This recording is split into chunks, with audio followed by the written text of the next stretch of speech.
Hey everybody, my name is Mike Montgomery, and today I'd like to show you how I built this DIY mid-century modern plywood bookcase on Modern Builds. I'm starting this project the same place I start a lot of my projects, and that is at Home Depot picking up lumber. This is a sheet of 3/4 inch maple plywood, and I'm getting it cut on the panel saw to 4 11-inch wide pieces. And once I got all my pieces back to the house, it was time to cut everything to length. Now, if you want to build the exact same bookcase I am, you can go to the link in the description to my website article where there will be a PDF plan that'll give you a really detailed cut list. No! My personal recommendation, though, is to check out that written article and then switch things up. Find a pattern of shelves that you really like so that you can make your own custom bookcase. Here, I'm using a scrap piece of 3/4 inch plywood as well as some measuring tools to lay out where all of my shelves are going to be. This way I can pre-drill holes because I'll be recessing my screws beneath the surface of the plywood. To recess my screw heads, I'm going to be using a Kreg jig drill bit, which has a large diameter of 3/8 of an inch.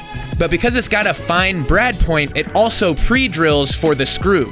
Now you could replicate this process by first pre-drilling with a 3/16 inch drill bit and then drilling halfway through the plywood with a 3/8 inch drill bit, but this Kreg jig bit is just fast and it has a stop collar on it, so I always drill to the same depth. I started the assembly process by attaching the outside of the bookcase together first, and I'm using this cheap right angle clamp to hold everything together while I put my screws in. Because I recessed halfway through the plywood, I made sure not to tighten it down too much because I don't want to over torque and go through the plywood. Also, make sure and use wood glue so that you have good, strong joints.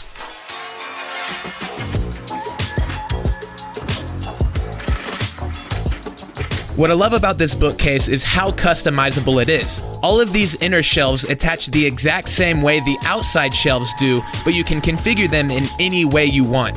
The majority of my shelf spacing is either 6 inches or 11 inches, and I did that to fit some specific IKEA storage bins that I wanted to use. You'll see those later on. Oh, and one more quick tip, it may be beneficial to occasionally pre-assemble your inner shelves while you still have access to being able to screw them together. As you can see here, I had to use a bit and a combination wrench to tighten everything down. I wouldn't exactly recommend doing this, but it worked. While I was at Home Depot, I picked up some 3/8 inch flathead plugs. These are made out of oak and they're tapered so that you can knock them into the holes that we drilled with the Kreg jig bit, and they sit flush and are really tight. The cool things about these is that you don't have to glue them in, so if you ever need to move shelves, it's not going to be a problem. Really quickly, I'd like to give a huge thanks to this video sponsor, a company I love and have been using for years, Squarespace. Squarespace is the best place for you to build your own website. And the best part is you need no website building experience whatsoever. Choose from their library of amazing designer templates that look great right out of the box, or dive deeper and customize your website for a one-of-a-kind look. I've hosted the Modern Builds website for over 2 years, long before they sponsored my channel, and I couldn't recommend the product more. To find out more and to build your own custom website, follow the link down in the description, squarespace.com/modernbuilds, and check out using the code ModernBuilds to get 10% off your first site. Thanks, Squarespace. Now you could totally just stop right here. You would have a really awesome single sheet of plywood bookcase. Or you could rotate it around and use it as a record or media console, and it would work for that really well. All of those are good options, but I'm gonna take it a step further and build my own base. The base that I'm making for this bookcase is 9 inches tall, so that's the first cut that I made on this sheet of plywood. And as you can see, I'm using a 2-inch thick piece of styrofoam insulation as a cutting mat. So this is going to be my take on a classic mid-century modern furniture base. I simplified down all of the angles so that I can use this tool, a multi-square, to lay out all of my lines and cut the pieces out just with a jigsaw. Typically, whenever I design bases and pieces, I reference their length rather than the angle because I haven't had a way of measuring it in real life. But with this multi-square, I was able to set it to 15 degrees and mark out the tops of the bases. Then, I could move it to 60 degrees and mark the outside of each of the legs. Lastly, I moved over an inch for the bottom of the legs, set my protractor to 45 degrees, and marked the other leg. After that, I used a ruler to extend the lines and connect all the dots, then I could use a clean wood-cutting jigsaw blade to cut out my base. Jigsaws definitely get a bad rap, and that's because they are not the most precise tool in the world, but if you really take your time and focus on the line that you're cutting, you can get a pretty good result. Good enough that all you really need to do is come back with 120 grit sandpaper to clean up any cut marks. I'll be recessing the screws that I'm using to attach the cross sections for the base the same way I did with the rest of the piece. Whenever you're gluing plywood together, you want to make sure and really work it into the end grain. That way, it doesn't all soak in and dry up, leaving you with a dry joint.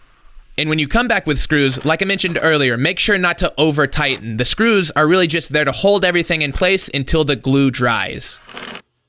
And there you have it. One strong, sleek, mid-century base.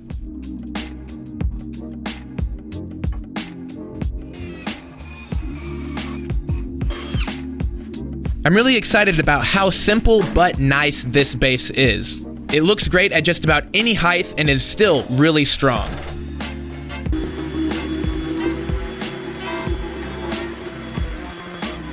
After I sanded all the pencil marks off of my bookcase, making sure not to go through the veneer, it was time to apply a couple coats of Maker brand Simple Finish with wax. Simple Finish is one of the flagship products of my company, Maker Brand Co. And it's a really easy to apply oil finish that works great on almost all furniture projects. All you have to do is wipe it on with a cloth or an old t-shirt, let it set for 15 minutes, and wipe off all the excess. So there you have it. I am really happy with this project, and you can see the IKEA bins that I built this bookcase for. My friend Jesse also built a bookcase for these types of bins. If you want to check that out, I'll have it linked in the description too. But overall, the big takeaway with this project is how simple and awesome this base looks. And it's scalable. It would work great for a short media console or for a tall coffee table design. So thanks a ton for watching, and I hope you enjoyed this video. If you plan on building this project for yourself, make sure and follow the link in the description to my website where there are free plans. Also, if you're not already, make sure and click that subscribe button. That way you stay updated when I post new project videos. If you're not following me on Instagram already, I am at Modern Builds, and if you have any questions or comments about this project, leave those below or hit me up with a DM. Thanks for watching, guys, and we'll see you next time on Modern Builds.